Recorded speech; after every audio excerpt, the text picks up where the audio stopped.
Non parte bene la stagione dell'Entella che perde nel primo impegno ufficiale al Comunale, superato 2-1 in casa dal Sud Tirol. La formazione che giocherà al prossimo campionato di Serie C, allenata da Stefano Vecchi, si è portata in vantaggio nel primo tempo. Immediata la reazione degli uomini di Boscaglia, che hanno trovato l'1-1 con Andrea Paolucci. Nella ripresa l'Entella non si è dimostrata ancora in forma dal punto di vista atletico. Il Sud Tirol ci ha creduto e ha trovato il gol della vittoria con Morosini sugli sviluppi di un calcio di punizione a 7 minuti dalla fine. L'Entella quindi esce da questa competizione, non andrà a giocare alla Dacia Arena contro l'Udinese la settimana prossima, ci andrà il Sud Tirol adesso per la formazione di Boscaglia. 2 settimane di duro lavoro, perché il 24 di agosto si comincerà a fare sul serio al Comunale, arriverà il Livorno per la prima partita del campionato di Serie B. Al Comunale Sud Tirol batte Entella 1-2. Credo sia stata una partita equilibrata, forse abbiamo avuto qualche occasione di più nel secondo tempo, però è stata una partita tirata, combattuta, lottata, è stata credo già una partita vera.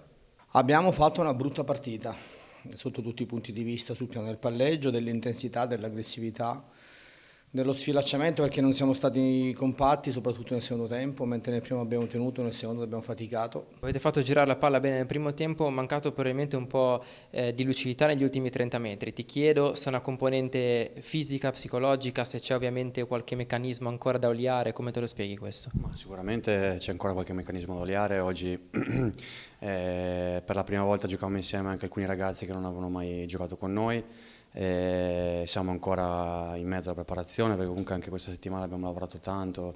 Io cerco di prendere i lati positivi di questa partita. Il primo tempo secondo me abbiamo fatto bene, al di là del gol evitabile, ma è stato preso perché abbiamo sbagliato una palla in fase offensiva, abbiamo preso contropiede, eravamo messi male, abbiamo preso gol.